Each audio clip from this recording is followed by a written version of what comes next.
Well, Adele from Canada, here we are. I'm glad that we could connect. I know we had scheduled something and either I had to cancel or you did or something, but I always trust that it aligns when it's supposed to align. Yes. So thank you for your presence today. Oh, thank you, Sherry. Happy to be here.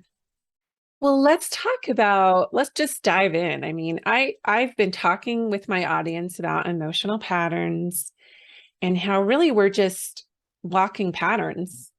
I mean, we're more than that, but like even at the like quantum level, we are like sacred geometry and we can get disruptions in our patterns and we all have energy. Feels like there's a lot going on that all really comes down to patterns, energy grids, um, energy wheels. It's all patterns, right?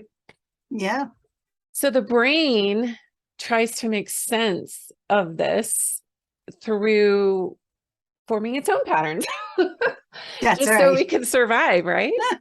That's right. Our brain is a pattern maker. That's what I like to call it. It creates patterns and it operates by way of patterns. So Yeah. we can't be without them. So would you call yourself a little more left brain than right, or are you kind of in the middle, or where would you put yourself? Whole brain at this The point. whole brain. So That's at this great. point, I use both sides of my brain. Yeah. Yeah. Perfect. You? Well, I think I'm in the middle now, but it's Okay. really easy for me to flip into my left brain. And that's Mm-hmm. why I just like science and patterns. Mm-hmm.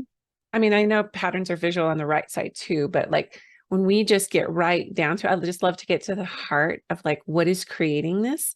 And so I can get too analytical. So then I'm like, oh no, I need to see the whole picture and take the bird's eye view, right? Yes. So so your book is called Shift, 4 Steps to Personal Empowerment, but you also teach a 4-step repatterning technique. So let's just dive into that.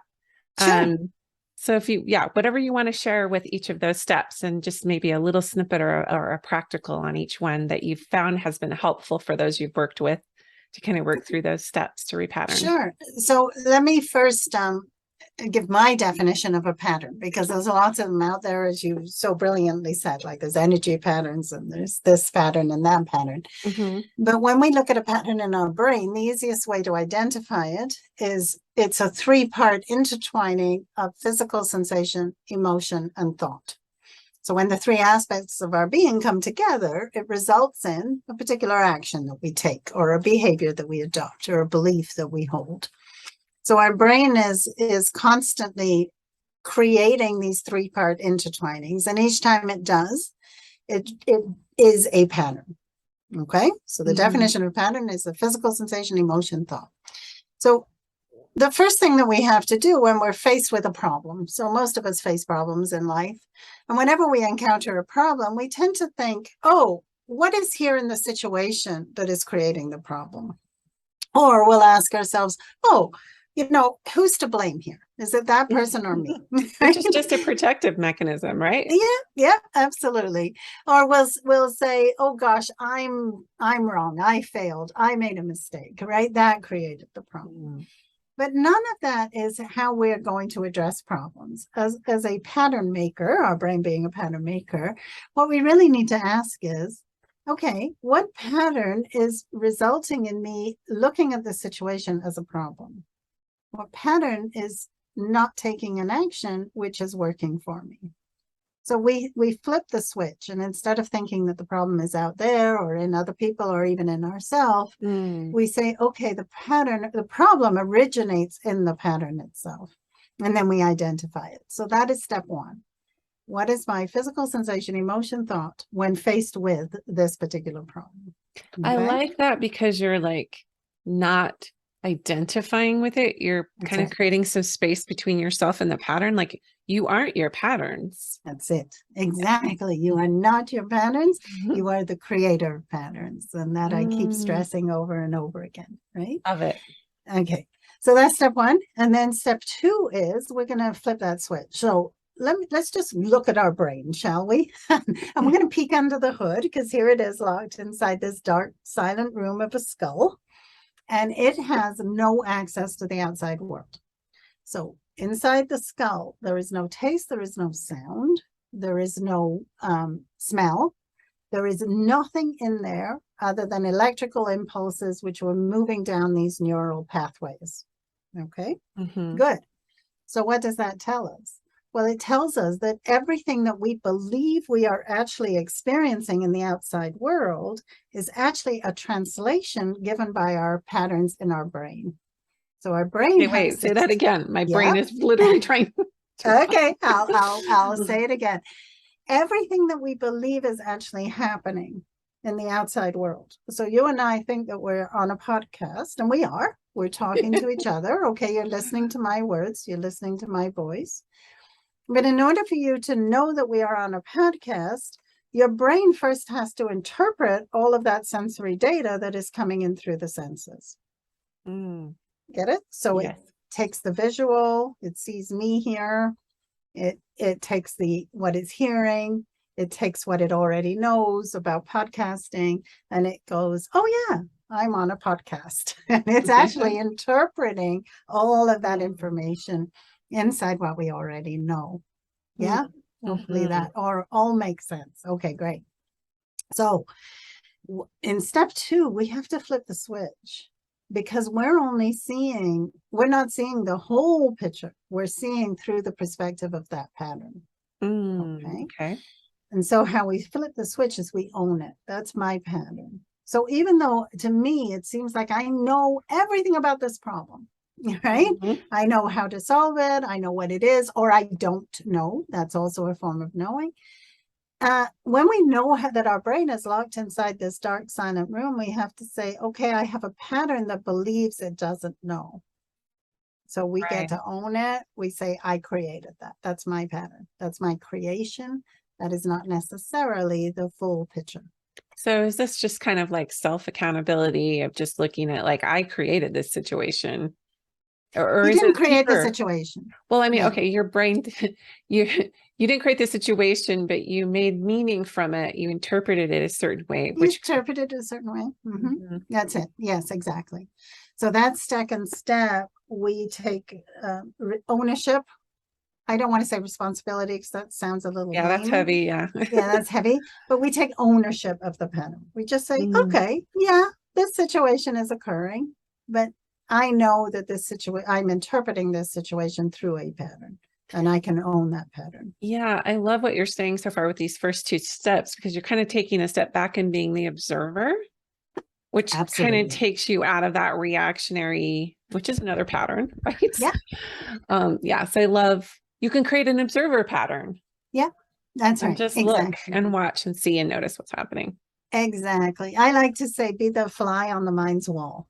The fly can't judge. The fly doesn't know what's going on. It can just observe. It's just watching, and it's not making any judgment. That's how I like us to be. And when we think we are the only animal on the planet that has a frontal lobe that is able to do that, we're able to step back from ourselves and just observe ourselves.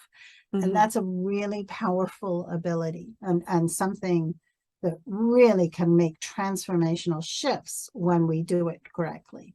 It's just lining critical mind that comes in that keeps us stuck, right? And that we just beat ourselves up and we just suffer in that, but really we can't change anything. Whereas that observer role, as you're saying, hugely powerful.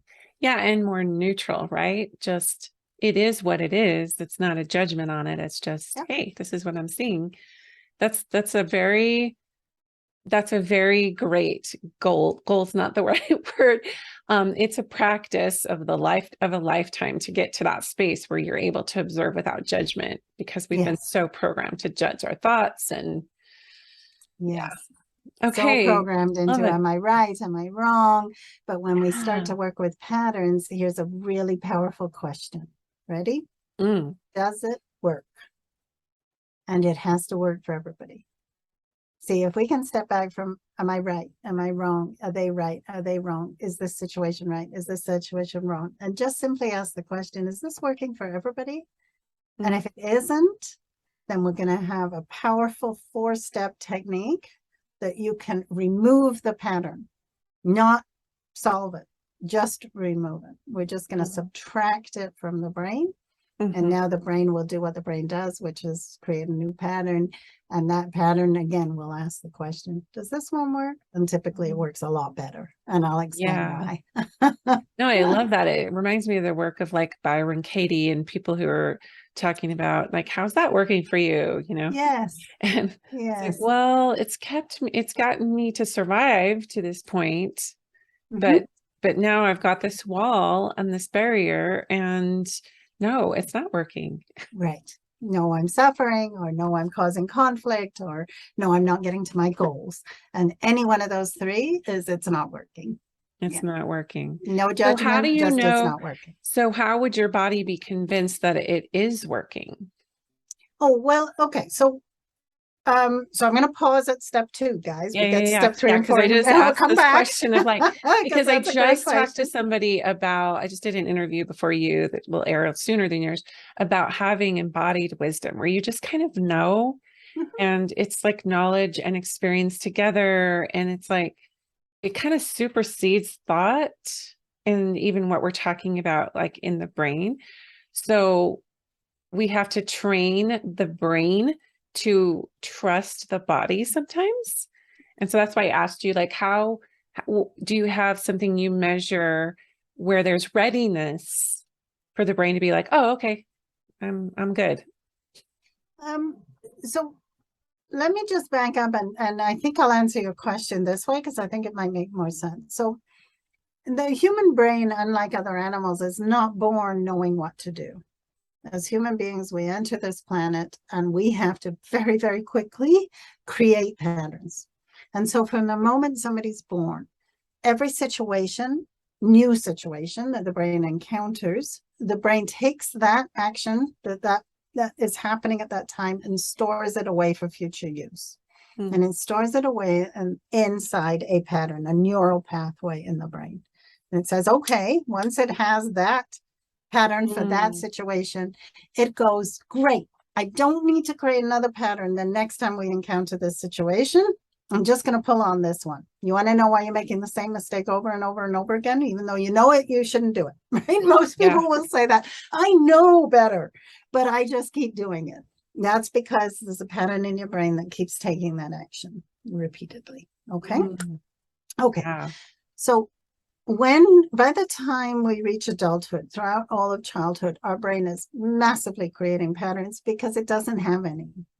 It's not because as an adult you can't create patterns anymore. You can, absolutely. It's just that as a child, you are encountering new situations all the time. So your brain's storing up all of these patterns really quickly. By the time we hit 25, 27, the brain patterning starts slowing down. Okay. Into adulthood, it starts slowing down, and then it really it slows down quite a bit, only because it thinks, oh, I have a pattern for everything now. I'm set, I'm good. I'm set, I'm good, right?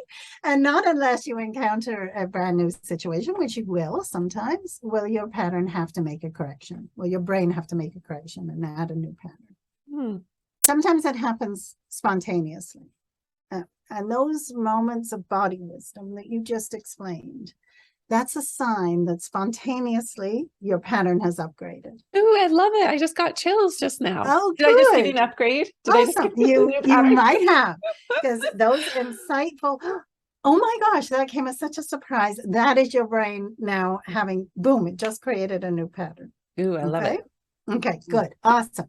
So how are we going to make that happen systematically rather than spontaneously? Your brain's doing this spontaneously all the time. But is there a way that we can train it to do it systematically? So every time we encounter a action that we're taking that is not working for us, that we actually have a technique that we can use to cause our brain to do that. And the answer is yes. That's where those 4 steps come in. But okay. And in a way you could say, okay, I'm programming my brain to repattern itself. I'm going to program it to upgrade those patterns every time I need it to, rather than just waiting for the situation to have it happen. And I was just thinking, as I'm listening to you talk, like it would be super powerful to acknowledge, oh, I just had a somatic sensation. Like I told you, I just got chills. Sometimes like my crown chakra will tingle when I Mhm. happen upon something that's a truth, or, you know, it's to take notice, really. My soul's like, take Yeah. notice of this. And so what if I just acknowledge like, oh, hey, brain, lock that in, right? Remember this. This is our new pattern. I just had that thought, like that would be really cool to do as a practice when you are having those embodied times of knowing, to just continue to reinforce the new neural pathway creation. Yeah, yeah. I mean, the first time you have an insight like that, it may be just, I mean, everybody's seen those pictures of the brain where you watch a neural pathway tease apart and then snap into new channels. Has everybody seen that? Okay, great. That's your brain's plasticity. That's your brain changing its patterning. Okay. We want to do that consistently, as you're saying, Sherry, right? Now, sometimes when you have an insight like that, the brain has rewired, but it's still, as you're saying, delicate, right? It's not hardwired in yet. It's still new. And so doing little things like that can support it. Okay. But eventually, when you've repatterned that situation enough, then boom, your brain just, it's locked in now to that new pattern, that new behavior. And if it works, keep it, right? If it works for everybody, great. Your brain is already going to hold on to it. Nice. Okay. I love the intelligence that's happening for you. It's like you're unawares, right? Like we're not always conscious that the intelligence is working for us. Absolutely. Absolutely. Our brain, what do we know now about the human brain that we didn't know 20 years ago? Tons, because modern brain scanners are now able to peek inside the hood without opening the hood. Whereas before, the only way to really know what was going on was invasive. And now invasive, it is. Yeah. So that's why we're learning all this stuff about the human brain. And that's why there's so much emphasis today on neuroscience that wasn't there 10, 15 years ago. And what neuroscience is showing us is so remarkable. It's like there's a miracle happening inside our own heads that we're not even aware of. And when we know how to work this brain, I'm excited to see where the future of this planet will go. Or I think even just people becoming more conscious that they have the ability to sort of be the master and commander of their brain. Or to reprogram that. I mean, a lot of people are talking about this now. And I went to I don't know, you're probably familiar with Dr. Joe Dispenza's work. He does a lot of stuff on reprogramming and neuroscience.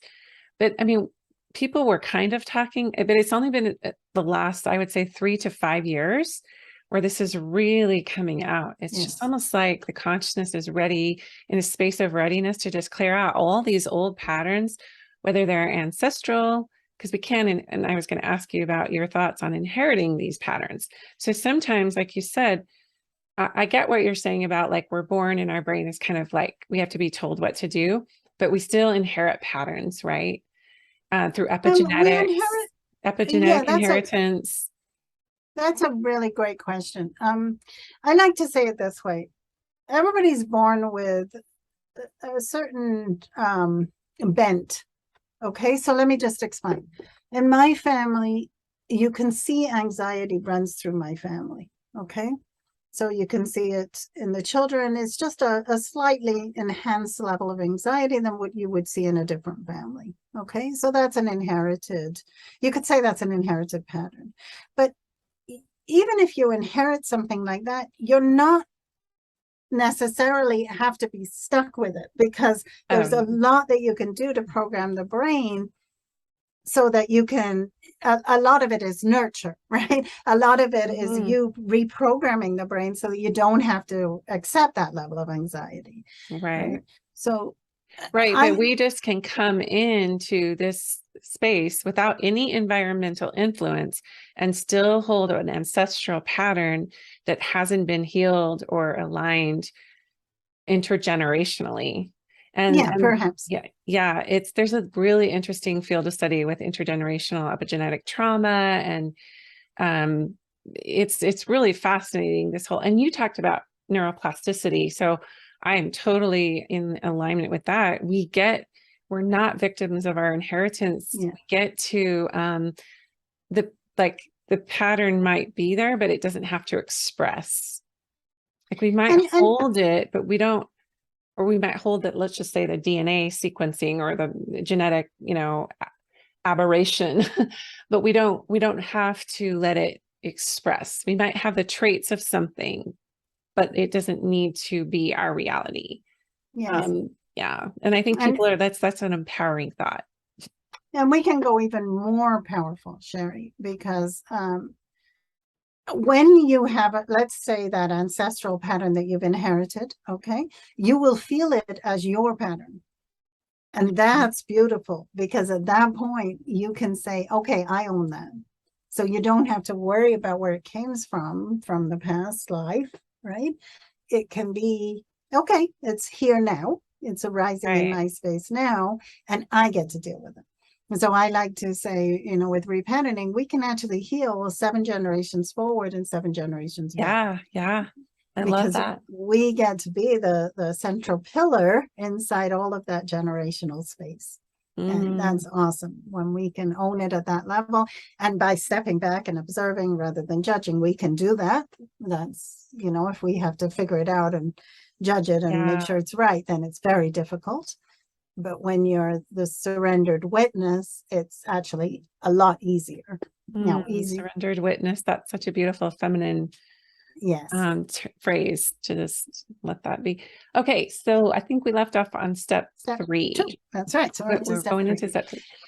Okay, so step 3 is to be that surrendered witness, exactly as you're saying. You are just going to witness how this pattern is arising in the body, rather than judging it, and no need to change it. Okay, this isn't, the conscious mind is actually the dumb cousin to the unconscious, frankly. I like to call it like that. It's only seeing part of the picture. It doesn't see the whole picture. The other way that I often word this is our right hemisphere of the brain, which is the embodied hemisphere. So that's the hemisphere that tells you that this is your body, this is your hand. It's access to the body. That has a lot more wisdom than the mind wisdom, which is very left brain, which is always just partially trying to analyze everything and put everything together, as you said. Now, that doesn't mean that mind wisdom isn't equally valuable to body wisdom. Please don't misunderstand. They're just 2 very different wisdoms, and each has its space, each has its place, each has its assets and its benefits. And so when we do step 3, we just become that surrendered witness, and then we allow the subconscious to do all the work for us. So that is step 3. And that can be difficult for some people to understand exactly what I just said. All of the instructions are in my book, and you can also get them on my website. So it may sound a little more tricky than it actually is. When you just follow the instructions, especially when I have a guided instruction and you just listen to my guidance, it's actually okay. You'll get it. It's not a problem. Okay? Yeah, and don't you feel like people have to establish that safety first before they're ready to release? Absolutely. Sometimes having a guide take you through that and hold space for you and guide you through it is really powerful. And as I'm listening to you talk about that too, I just think about when we're in that surrendered space, we're more open, and then you can get a lot more intuitive. But it also reminds me of the word allowing. Yes. You're just allowing the process to just unfold, and you're just like, okay, here it is. Yes. I had a very powerful somatic release from a memory in childhood I had suppressed probably about 3 weeks ago. And that's what was going on intuitively. And I was very emotional and having a big body release, but I found that there was a part of me that was being that witness, like the adult me maybe, or in my soul space, just kind of witnessing it and watching it and just being like, it's okay. Just let it go, or just keep crying, keep, doubling over, whatever you need to do. Like, I'm here and I see you and I validate you. And that's a huge piece of it, is that safety to just allow it to come out. Yeah, absolutely. That frontal lobe able to just watch as the back of our brain does what it needs to do to heal. And that frontal lobe just holding that space of, yeah, of safety, of trust, of it'll be okay. You'll get through it. Right? Mm. That's very much what happens in that third step. And as you say, some of those shifts that can occur can be wow, right? Like really, really dramatic and very surprising. And when those happen, you know you've hit on a really deep pattern that is now gone. Right? You Yeah. subtract it. Yeah. Yeah. And it's funny because as I was releasing it, I'm like, I've been suppressing and repressing this for so long. It took more energy to keep pushing. Well, I mean, and I wasn't even aware that I was pushing it, but my body's intelligence knew that I was in a space of readiness to really let it go. And had I been like, oh my gosh, this is going to be so scary, I really wasn't in that space. I was just like, okay, let's go. Yes. Yeah, and that's, I thought it would be scarier than it actually was. Yes. Yes. And then afterwards, there's so much freedom, right? Like there's so much. Right. I call it stepping out of one identity into another. That's how I describe it. Like you're in this identity where you're fighting this or fighting yourself, or, and then you have a shift like that and you just step into another identity where, oh, wow, that's just gone. And it's like somebody just took it and just brushed it off your shoulders. Yeah. That's how it feels. Yeah. Yeah. It's a nice unburdening. And I did Absolutely. feel lighter and have Yeah. felt lighter since that release. Yes. Awesome. And then I always like to say, though, the real proof is on the court. The real proof is in your life when you're just taking new actions, behaving differently, believing differently. That's when you actually know, okay, that pattern is now removed and upgraded. Love it. Yes. Okay, fourth step. Fourth step. Okay, that's where we're going to create a new pattern. And that is all, it's all given by trust, really, because inside the 4 steps, you cannot actually know if anything has been achieved. As I just said, you have to judge it in your life. You have to judge it when the next time you're in the situation and you just behave differently. Okay. So I'll give you an example. I just got off the phone with one of my clients and they were on a rafting trip down a river and they got caught at nighttime. So they're on the river and the sun sets and it's now pitch black, no moon, nothing. And before they realized, oh my gosh, I would have been super anxious in this situation, like panicked and worried and analyzing and trying to figure everything out. And now they noticed there was just this calm, it'll be okay. Like we'll find our way and it'll be fine. The people who knew how to repattern were all reacting like that. Calm, it's fine, it's okay, we're just going to keep paddling. The people who didn't have the repatterning technique, they were all panicking and, right? Oh my gosh, how do we get off this river and what's going to happen and all of that stuff. And that's the difference. Interesting. Yeah. So you can kind of measure it by the level of reactivity when you're in a compromised situation. Definitely. Anything that before would have triggered stress, anxiety, conflict, all of that melts away when you know, and that's how you know you've repatterned. And when your solutions are there, I mean, you mentioned that before, like, that body awareness of just, no, I know what to do. I know how to do this. That's the sign of an upgraded brand new pattern. So in step 4, we're going to trust, but we always judge on the court. Okay. So maybe just in a little nutshell, if possible, because I know this is a huge topic. It's huge. Like, how do you create a new pattern? It's those 4 steps that we walked through. It's the 4 steps that are going to create a new pattern for you. That's all you need to do is apply those 4 steps correctly. And I always guarantee, actually, that you will. If you apply those 4 steps correctly, you will absolutely shift any area of your life that is not working for you, because it's just working at the deep level of the brain. I can see that. And part of me also wants to add mind-heart coherence to kind of seal it in. That's one of the things Dr. Joe Dispenza, when I went to his event in Mexico, he really was like, the brain the heart sends a lot of messages to the brain all the time.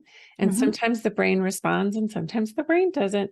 But having that, like, as I'm listening to it, it's like, oh, I love this. And if I'm going to hold that creation, if I'm going to hold that new pattern, I need to engage my heart and believe or trust, or like what you're saying, like, but all of those are very much heart based. Even the surrender piece, it's very heart based. So I would just add that, because in my mind, I'm super visual. So I'm looking at patterns in my brain and I'm like, oh, and then this beautiful heart that knows, how to love and how to have compassion. Like it wants to be aligned with whatever the brain is trying to create as well. They want to be playing together. Yeah. It's interesting, Sherry, because we live in a world that we live in a very left brain world. Our culture out there is extremely left hemisphere. And the left hemisphere knows a lot. That's where mind wisdom is, and it constantly knows. But in a whole brain experience, wisdom, compassion, trust is innate. It's not something we need to strive to get to. It's there in the underlayers of the brain, and it's just there. I often, as coaches, I sometimes hear the coach saying, oh, I'm really struggling with compassion fatigue. And I struggle to understand even what that means. It's like, well, wait a minute. When I don't feel compassion, I know it's a pattern that I just have to remove. Compassion isn't something I have to find. Do you see the difference? Right. You just have to access where, like, it's already in you. It's there. Yeah. It's there. It's there. And it's just the foundation. And all I have to do is remove what's preventing me from getting to that foundation. And I think that's the difference, right? That I use a method of subtraction, not addition. I like to subtract what is between the person and wisdom, compassion, trust, rather than trying to strive to get to wisdom, compassion, trust. I love that. That's so beautiful. It's funny because the name of my podcast, Women Seeking Wholeness, I'm actually changing the name, having almost 4 years into podcasting, because I'm like, we don't have to seek for wholeness. We are wholeness. You are whole. Yeah. And there's no seeking anymore. Like found, safe. So, well, this is really good stuff. So what's it going to be? I'm curious. I'm not revealing it quite yet. Oh, you're not revealing it. We're not revealing yet, but I'll have to wait. It's a lot more empowering and a lot more affirming about the alignment that already lives in us, and about self-expression and just coming out and just being who you are. So let our listeners know. So I'm just going to read the name of your book, Shift: 4 Steps to Personal Empowerment. And you said that you are willing to offer a free copy of your book on your website, which is your name, adelespraggon.com. How do they find that on your website? So if you just go under the link book, it should be there. The other place you can go, if you can't remember my name, because it's got a bit of a tricky spelling, 2 G's. Oh, yes. Just go to shift4steps.com. So shift4steps.com, make sure that's a number and not a word. And there's a link there, and they can get a copy of my free book there as well. Awesome. So they just have to pay for shipping, you said, right? Just pay for shipping. It's actually a physical book, though. It's not like an ebook. It's a physical book, and I'll autograph it. Perfect. Well, this has been really enlightening. I've loved this. I love all this whole neuroscience field and how things are emerging.